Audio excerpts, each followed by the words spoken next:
नमस्कार दोस्तों, मैं राहुल कुमार।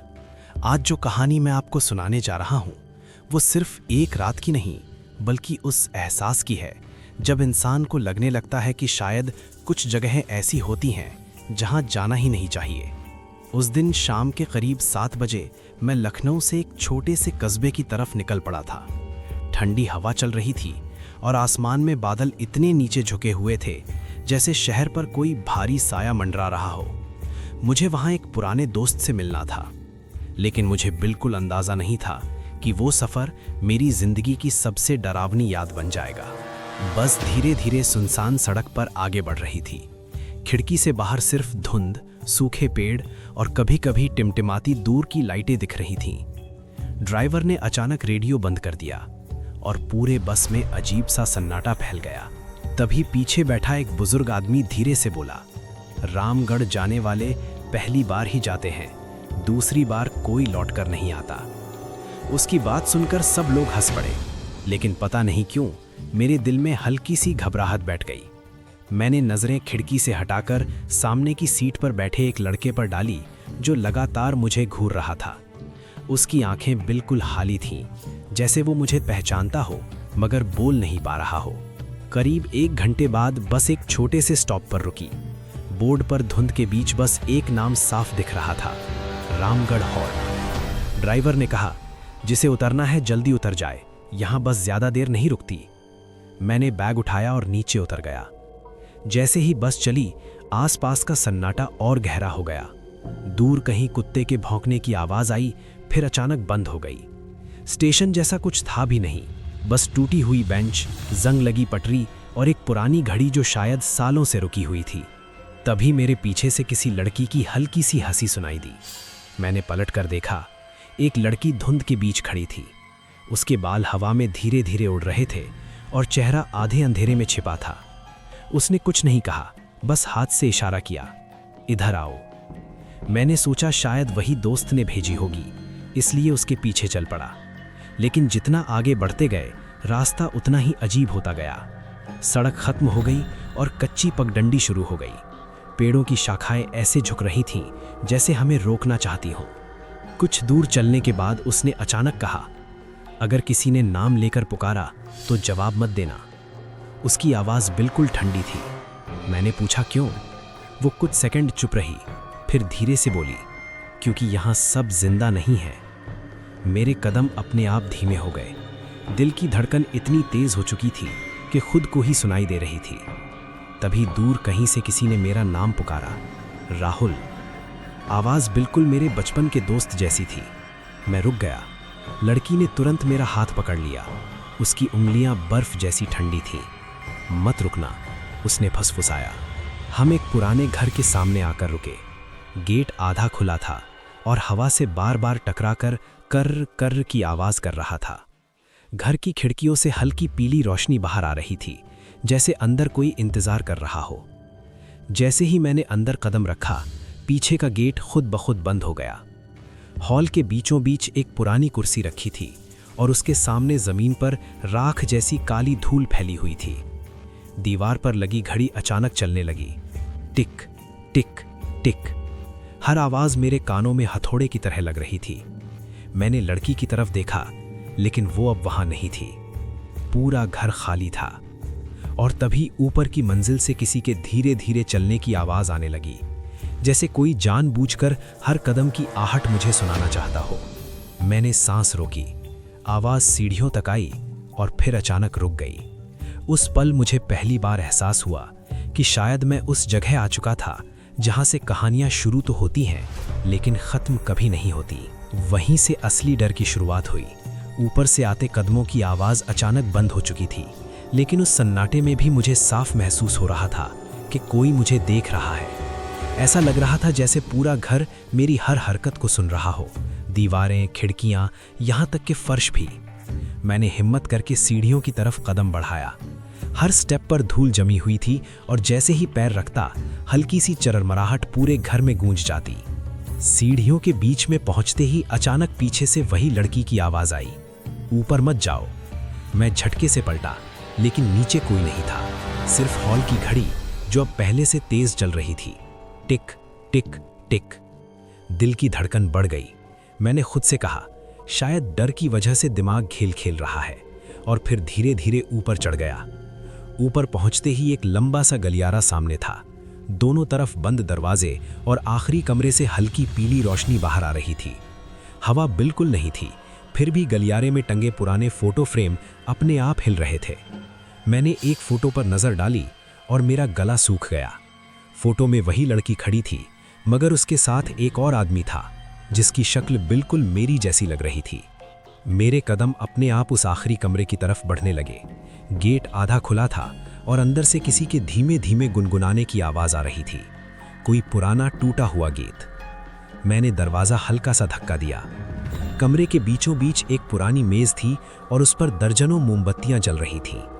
मोमबत्तियों के पीछे दीवार पर कई नाम लिखे हुए थे, जैसे किसी ने गिनती रखी हो, और आखिरी नाम था राहुल। मेरे हाथ कांपने लगे। मैं पीछे हटने ही वाला था कि कमरे के कोने में रखी कुर्सी धीरे धीरे घूमी और उस पर कोई बैठा हुआ था। चेहरा अंधेरे में छिपा था, लेकिन उसकी सांसों की आवाज साफ सुनाई दे रही थी। उसने बिना सिर उठाए कहा, तुम देर से आए। मेरे पैरों में जैसे जान ही नहीं रही। मैंने हकलाते हुए पूछा, तो तुम कौन हो? कुछ सेकंड तक सन्नाटा रहा। फिर वो कुर्सी से उठा। उसकी चाल बिल्कुल मेरी जैसी थी, जैसे आईने में अपनी ही परछाई को चलते हुए देख रहा हूं। जैसे ही वो रोशनी के पास आया, मेरी सांस अटक गई।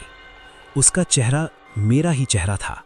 मैं पीछे हटने लगा, लेकिन दरवाजा अपने आप बंद हो गया। मोमबत्तियों की लौ एक साथ हिलने लगी और कमरे का तापमान अचानक बहुत ठंडा हो गया। वो मेरे करीब आकर फुसफुसाया, तुम्हें यहां बुलाया नहीं गया, तुम्हें वापस लाया गया है। मेरे कानों में अजीब सी गूंज होने लगी। दीवार पर लिखे बाकी नाम धीरे धीरे मिटने लगे, जैसे किसी ने कभी लिखा ही ना हो। मैंने पूरी ताकत लगाकर दरवाजा खोला और गलियारे में भागा। पीछे से उसकी हंसी सुनाई दे रही थी, धीमी मगर बेहद ठंडी। सीढ़ियों तक पहुंचते ही अचानक नीचे हॉल की लाइट जल गई और वहां वही लड़की खड़ी थी, लेकिन इस बार उसके चेहरे पर डर नहीं था। उसने ऊपर देखकर कहा, तुमने उसे देख लिया, अब वो तुम्हें जाने नहीं देगा। मैंने घबराकर पूछा, कौन? वो जवाब देने ही वाली थी कि ऊपर वाले कमरे का दरवाजा जोर से बंद हुआ। पूरा घर एक पल के लिए हिल गया और दीवारों पर लटकी सभी तस्वीरें एक साथ जमीन पर गिर पड़ी। तस्वीरों के शीशे टूटते ही उनमें से काली राख जैसी धूल बाहर फैलने लगी और उस धूल में कई परछाइयां बन रही थीं। लड़की ने मेरा हाथ कसकर पकड़ा और धीमी आवाज में बोली, अब नीचे रुकना सुरक्षित नहीं है, असली खेल अभी शुरू हुआ है। और तभी घर के बाहर किसी ने धीरे धीरे दरवाजा खटखटाना शुरू किया, टक टक। लेकिन इस बार बाहर से नहीं, बल्कि दीवारों के अंदर से आ रही थी। वहीं से सब कुछ और भी अजीब होने लगा। दीवारों के अंदर से आती वो खटखटाहट धीरे धीरे तेज होती जा रही थी, टक टक, जैसे कोई बंद होकर बाहर निकलने की कोशिश कर रहा हो। लड़की ने मेरा हाथ और कसकर पकड़ लिया। उसकी उंगलियां पहले से भी ठंडी थीं। उसने धीरे से कहा, आवाज सुन रहे हो ना? ये दरवाजा नहीं है, ये रास्ता ढूंढ रही हैं। मेरे गले से आवाज ही नहीं निकल रही थी। हॉल की घड़ी अचानक उल्टी दिशा में चलने लगी, टिक टिक टिक।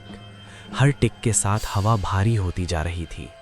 मैंने पूछा, ये जगह क्या है? वो कुछ सेकंड चुप रही, फिर धीमी आवाज में बोली, ये घर नहीं है, ये एक इंतजार है। जो यहाँ आता है वो अपने किसी हिस्से को यहीं छोड़ जाता है। अचानक ऊपर से जोर की धमक सुनाई दी, जैसे कोई भारी चीज गिर गई हो। मैं घबराकर सीढ़ियों की तरफ देखने लगा। वही बिना चेहरे वाला साया जिसे मैंने पहले देखा था, अब रेलिंग के पास खड़ा था। उसकी लंबी परछाई नीचे फर्श तक फैल रही थी। उसने धीरे धीरे सिर झुकाया और फिर सीढ़ियां उतरने लगा। हर कदम के साथ घर की लाइट हल्की होती जा रही थी। लड़की ने फुसफुसा कर कहा, अगर उसने तुम्हारा नाम ले लिया तो जवाब मत देना। मेरी सांसें तेज हो गईं। वो साया अब बिल्कुल सामने था, चेहरा अब भी खाली, जैसे किसी ने मिटा दिया हो। और तभी उसने बहुत धीमी आवाज में कहा, राहुल। आवाज सुनते ही मेरे कानों में जैसे गूंज भर गई। दिल ने कहा, जवाब दो, लेकिन दिमाग चिल्ला रहा था, मत बोलो। मैंने आंखें बंद कर ली। कुछ सेकंड बाद जब खोली तो वो साया गायब था, लेकिन उसके जाने के बाद घर और ज़्यादा ठंडा हो गया। खिड़कियों के शीशे अपने आप टूटने लगे। हवा के साथ राख जैसी धूल अंदर फैलने लगी। उस धूल में कई चेहरे बन रहे थे। सबकी आंखें खाली और सब मुझे देख रहे थे। लड़की मुझे खींचते हुए पीछे के कमरे में ले गई। वहाँ एक पुराना आईना दीवार पर लगा था। आईने के ऊपर लाल रंग से कुछ लिखा था, जो देखोगे वो बन जाओगे।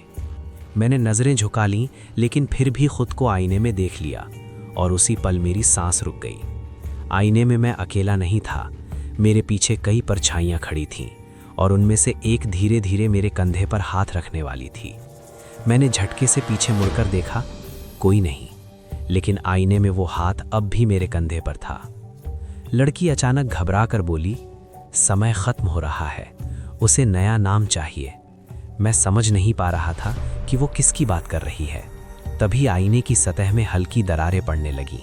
दरारों के अंदर से अंधेरा रिस रहा था, जैसे कोई दूसरी दुनिया धीरे धीरे बाहर आ रही हो।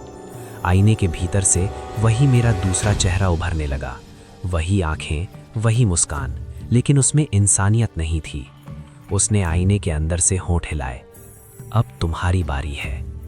कमरे की सारी लाइट एक साथ बुझ गई और अंधेरे में मुझे सिर्फ एक चीज महसूस हुई कि किसी ने मेरे बिल्कुल करीब आकर धीरे से कहा, भागने की कोशिश मत करो, तुम पहले ही यहाँ रह चुके हो। वहाँ अंधेरा इतना गहरा हो चुका था कि मुझे अपने हाथ भी दिखाई नहीं दे रहे थे।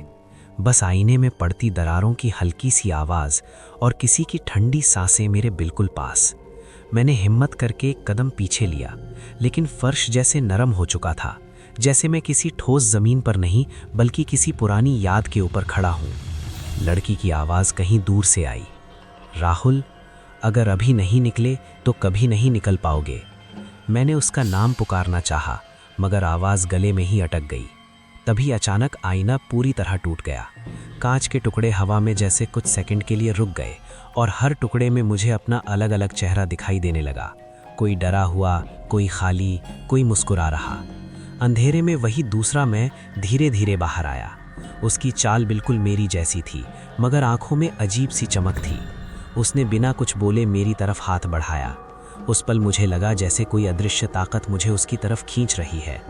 मैंने पूरी ताकत से खुद को पीछे ढकेला और भागते हुए हॉल की तरफ दौड़ा। सीढ़ियां उतरते ही देखा घर का मुख्य दरवाज़ा खुला हुआ था। बाहर घना कोहरा और दूर वही रामगढ़ हॉल्ट की पटरी। मैं बिना पीछे देखे भागता रहा।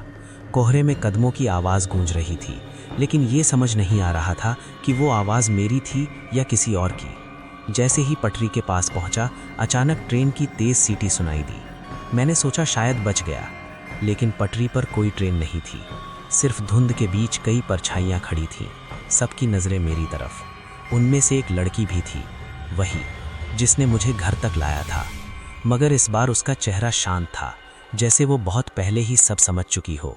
वो धीरे से बोली, अब रास्ता वही तय करेगा जो अंदर रह गया है।